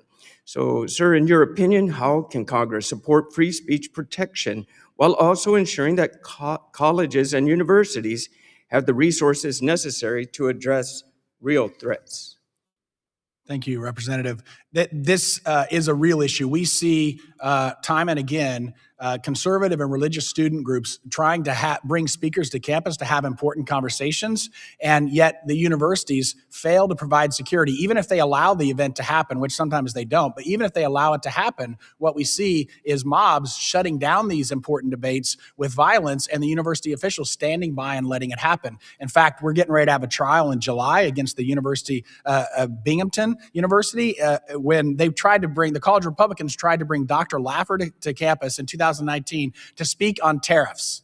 A really important topic, tariffs. But yet the local college progressives and the local Antifa group showed up and disrupted. And within a minute of Dr. Langhofer taking the stage, the university escorted him off stage rather than shutting down the violent protesters. So we know they had plenty of university police on hand to stop this. They knew it was going to happen. The students said it was going to happen, but they refused to do it. And so these students were not allowed to hear this eminent economist talk about a really important topic that touches every one of us. So this isn't just on controversial topics like we've already talked about. It's even on economic issues like tariffs. And so universities, have a duty to protect students that are trying to bring important conversations to campus. Appreciate it. Thank you very much. Mr. Horras, I've heard about some reports that some colleges and universities are restricting First Amendment rights when it comes to affiliations with social organizations. Students should not feel disadvantaged or face institutional retaliation simply for exercising their freedom of association. This is a bipartisan issue that we need to work together on to resolve. So can you describe the impacts beyond the campus that results from the restrictions on a student constitutional right to freedom of association, and what does this mean for surrounding communities? I want to give you an example. When we do these mass suspensions, not only is it interfering with their speech and association rights, it's actually discouraging students from reporting other bad behavior. Because if I turn myself in or others and the entire community is shut down, that peer pressure is actually counter to safety and health of our students. So again, young men have the opportunity to choose who they want to belong to, and they also have to learn if the group accepts them. That is a part of intimate association. We believe it's fundamental to the growth and development of young men. As I spoke to earlier, society should be aware of the challenges of young men in higher education with lower graduation rates and higher suicide rates. The fraternity experience has been proven time and again to help on those two critical issues for young men. That's why we should not be getting in the way of the fraternity experience. We should be making it more accessible to all. I appreciate that. Thank you. And quickly, last question there, Dr. McGuire. The Foundation for Individual Rights and Expression reported that the number of students who self-censor is increasing, and along with the number of students who believe using violence to prevent speech is acceptable. So does this align in what you see when you conduct campus surveys through the Campus Freedom Initiative? Yes, it does. We've conducted surveys in Ohio, in Virginia, in Arizona, a few other institutions, and we consistently see high rates of self-censorship reported from students. They report self-censoring themselves in the classroom, in their assignments, in the dining halls. As I said earlier, they are worried about how their peers will react if they find out that they hold certain views. This is a bipartisan issue, but we do find, as I also said earlier, that conservative students generally are much more prone to self-censorship. And as far as the intolerance goes, yes, we continue to see, willingness to report professors for saying something offensive in the classroom is extremely high. Willingness to shout down speakers remains high. The students who say that they think that violence is sometimes or even always acceptable usually comes in at over 10%. So 1 in 10 students are willing to say that they think violence could be acceptable. Thank you, sir. I appreciate it. We're out of time. Thank you, Mr. Chair. Thank you. I'd like to recognize my friend from California, Mr. Kiley. Thank you, Mr. Chair. Having been involved for a number of years now in these issues of freedom of speech on college campuses, I've always thought this is an incredibly important issue for our country for a couple reasons. Number one is that what happens on college campuses often spreads to the rest of society. Number two, when freedom of speech itself becomes subject to partisan dispute, that has, I think, grave consequences for democracy. I mean, the First Amendment is supposed to be the vehicle through which we hash out our differences. It's not supposed to be itself, something that we have partisan disputes over. It's supposed to be a foundation for our other disagreements. So when you start to kind of shake that foundation, I think that it really inhibits our ability to have the sort of discourse and debate on which a healthy democracy depends.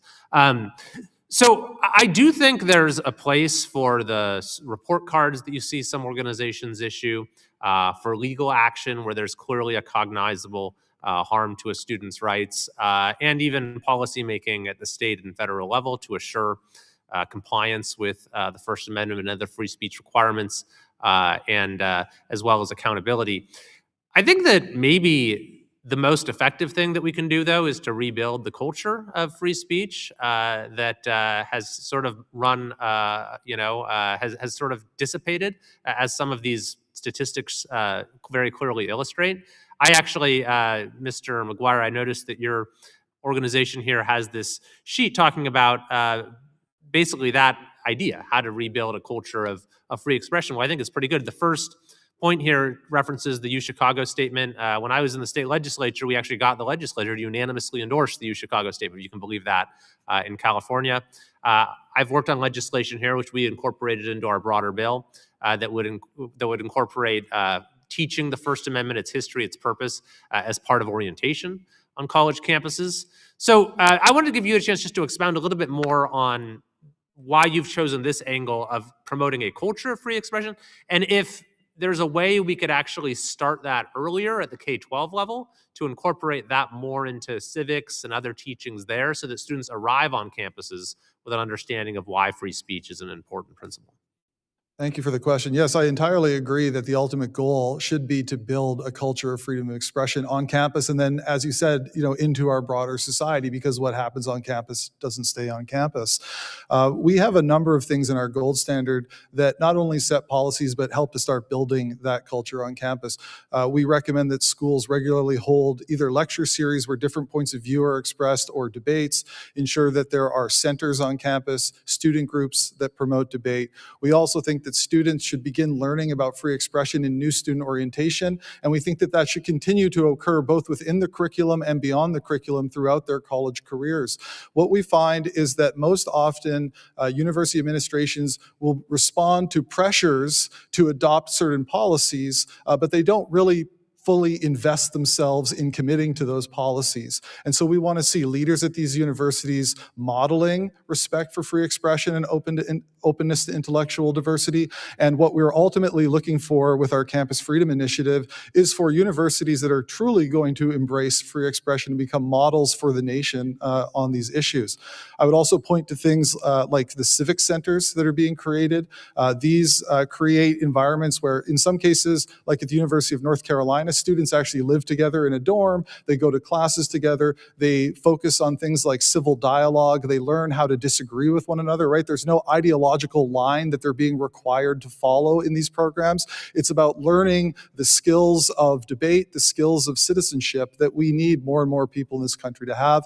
And I 100% agree that this needs to begin in K-12 as well. Active focuses on higher education. We don't really work in K-12, but I'm a father myself. I have children in grade school. I have a daughter in high school, and I've seen myself already self-censorship taking place in the high schools. And we, of course, see students arriving on campus as freshmen already having adopted intolerant attitudes on various political issues.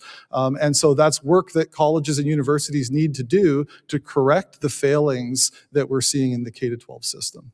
Yeah, thank you. I think that's great work you're doing. Would love to support these efforts however I can. And I think it's an issue that we can explore on our K-12 subcommittee as well, is how we can encourage the teaching of civics in a way that really gives students an understanding of why the First Amendment is so central, and why it's important to embrace freedom of speech as a principle, even when you might not agree with the ideas being expressed. Thanks, everyone, for your testimony. I yield back. Thank you. We'll now move toward closing remarks. I'd like to recognize Dr. Adams for her closing remarks. Thank you, Mr. Chairman, and again, thank you to the witnesses for testifying today. I'll close with one word: nuanced. Today's conversation makes clear that the issues before us are not simple, and they should not be treated as such. Safeguarding the First Amendment while also upholding our obligations under civil rights law requires careful judgment, not political shortcuts. It requires consistency, not selective outrage. If we are serious about protecting free expression, then we must defend it even when it's uncomfortable, even when it challenges our own views. And if we are equally serious about protecting students' civil rights, then we must ensure that no one is denied the opportunity to learn in an environment free from unlawful discrimination. Those responsibilities are not mutually exclusive, but they do demand restraint from us as lawmakers. The federal government, both Congress and the White House alike, should not be in the business of using its authority to pressure institutions into adopting or rejecting particular viewpoints, nor should we insert ourselves into complex fact-specific decisions better handled by educators, administrators, and the courts.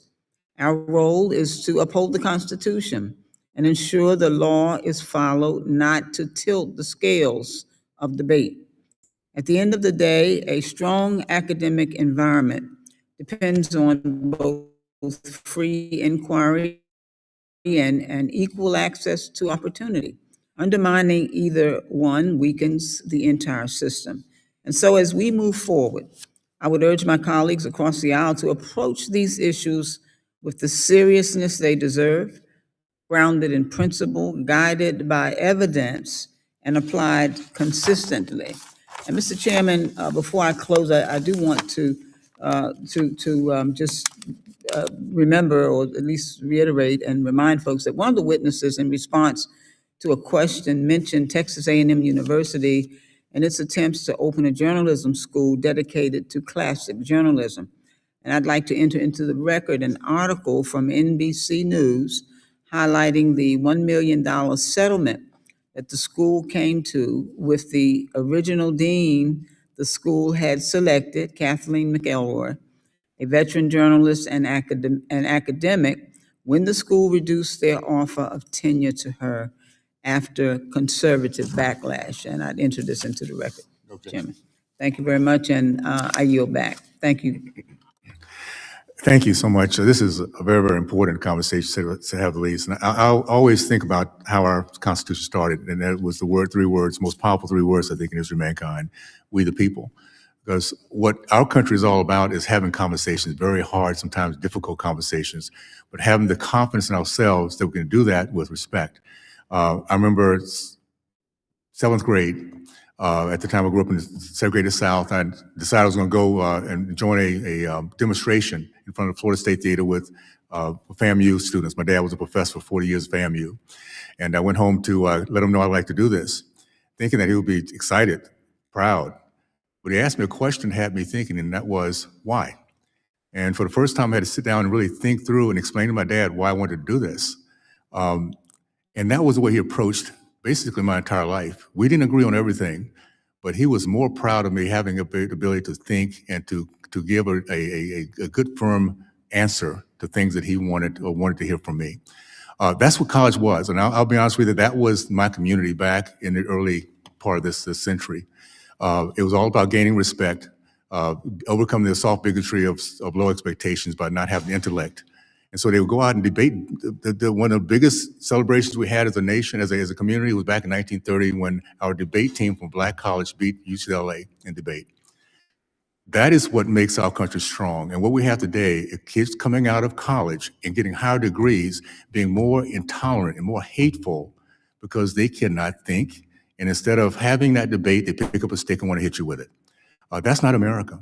And so this is a very important conversation. And once we get our colleges and our educational systems back to what we're all about, helping us to have tough discussions and still respecting each other when it's all said and done is really what we have to come down to. So I think we're leaving a dark chapter, one in which we went through COVID and we saw the very worst. when people put on masks for everything. And now we have people coming to colleges, intimidating, beating up people with masks on still. That has to come to an end. And it comes from us having this conversation like we're having today, in which we're not going to be tolerant of intolerance.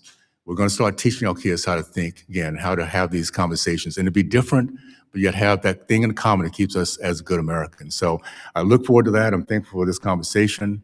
I thank for everything that everybody's doing here and what we're all bringing to the plate to change our trajectory. I would like to thank the witnesses again for taking the time to testify before the subcommittee today. And without objections, and there being no further business, the subcommittee is now adjourned.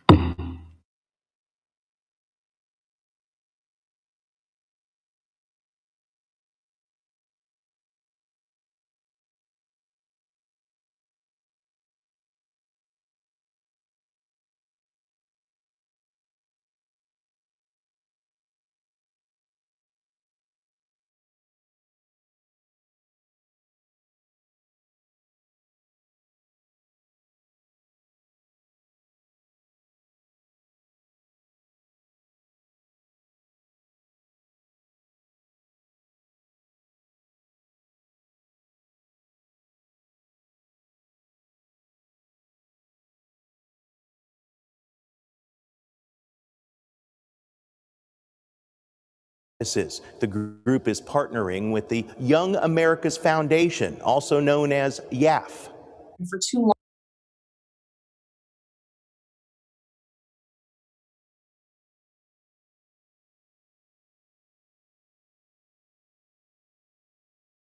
A freshman lawmaker in Congress is helping to create her own caucus in the U.S. House. Representative Kat Cammack of Florida is joining with another Republican, Jim Jordan of Ohio, to form the Campus Free Speech Caucus. Capitol Hill correspondent Eric Rosales has more. The Campus Free Speech Caucus aims to educate lawmakers on the attacks on free speech on college campuses. The group is partnering with the Young America's Foundation, also known as YAF. For too long, we have seen conservatives that have come under attack. Students have really been shunned, they've been vilified, they've been harassed, and it's just gone too far. Florida Congresswoman Kat Cammack tells me she is partnering with Congressman Jim Jordan to learn about the latest attacks on free speech, information she plans to share with fellow members of Congress. Congressman Jordan, who is also the founding member of the conservative House Freedom Caucus, says, quote, "The group will set the precedent in holding liberal institutions accountable for their continued censorship of conservative viewpoints." Congresswoman Cammack says the First Amendment is under attack at colleges across the country. We as taxpayers fund the activities and the salaries and all operations of these schools. So it is so critical that taxpayer dollars are being used in a manner that is reflective of the United States Constitution, really honoring that First Amendment and honoring free speech. YAF, an outreach organization that introduces students to conservative values and principles, has been at the forefront of the campus free speech battle for decades, routinely fighting for students' rights in the classroom, media, and the courts. YAF officials say the caucus is an important next step in ensuring America's leaders understand the fight at hand. We've really received hundreds of instances of campus bias and free speech abuses that have been happening at not only college, but also high school and sometimes even middle school and elementary school levels. Kara Zepkis with Young America's Foundation says it will really put the pressure on administrators of places of learning to make sure that they abide by the First Amendment. Both Representatives Jordan and Cammack plan to meet with YAF leaders and students from college campuses on a monthly basis, just to make sure that there are no violations of the First Amendment. At the Capitol, Eric Rosales, EWTN News Nightly.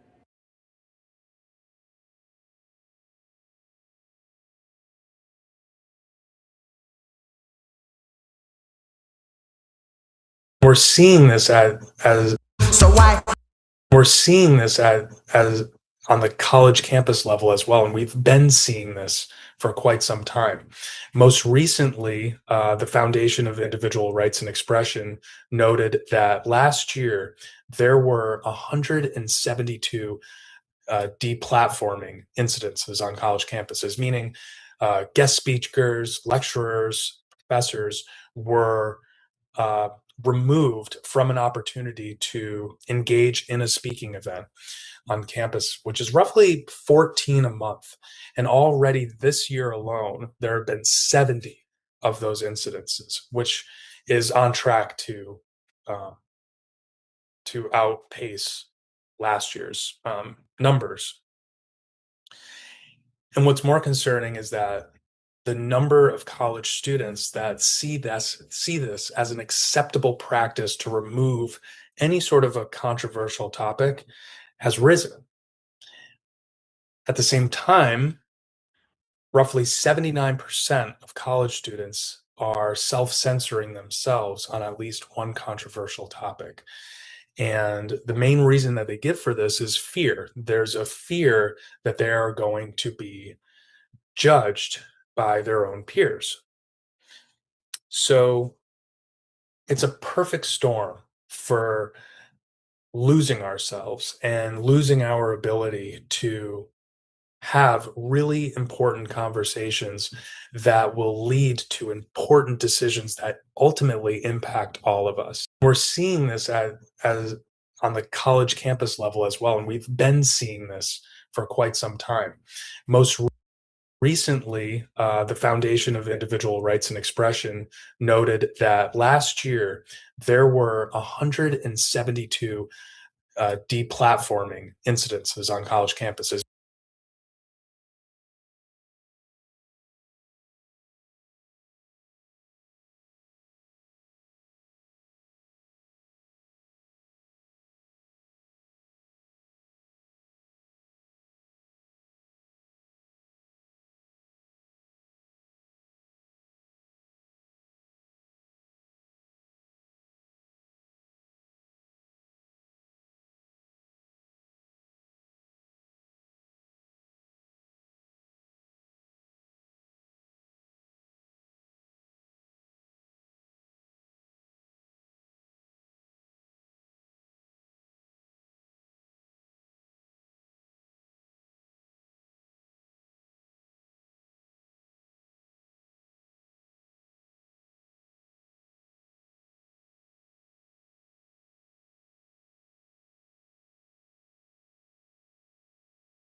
Charlie Kirk got shot and killed. How do you feel? Happy. That's good. Well, someone had to do it. The day before Kirk was killed by a sniper at Utah Valley University, a survey found that 34% of American college students believe that it is acceptable to use violence to stop someone from speaking on campus. Another recent poll showed 20% of Gen Z agreed that violence can sometimes be justified. In the wake of Charlie Kirk's assassination, many college-age students are celebrating, publicly cheering on murder and violence as an answer to political disagreements. At Columbia University, students turned to group chats filled with hundreds of peers to express their support for the killing. One Blue Sky user posted a long list of conservative commentators and activists, with Charlie Kirk's name crossed out. The message was clear: if you hold the views that Kirk did, you're now fair game. These expose a dangerous trend, where the death of political opponents is met with celebration or academic rationalizations. They often erupt in the very institutions that were built to be models of constructive disagreement and political dialogue. The ability to speak freely, to resolving disagreements through debate rather than violence, is the foundation on which our society is built. When we forget that, we risk everything.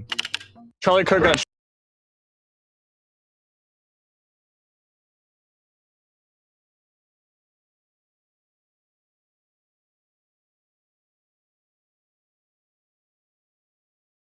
The bottom line here, and I'll do much more of this on my live stream tonight because we're over the target on this one. And let me hear you in the comments if you agree. They are actively changing all of the statistics and data so that they can say the right-wing points are the ones that are the issue. And then Democrats pick it up and run with it, even though it's complete and total fabrication and lie, and the media parrots it and echoes it. We now have our own media. We now have our own eyes. I can watch and show you everything and link it all in the description box below. These people are actively manipulating you while they try to kill you. Not the media, not the Democrats, the far left Bolsheviks who are trying to bring about social revolution through socialism and communism in the United States. You're looking at it.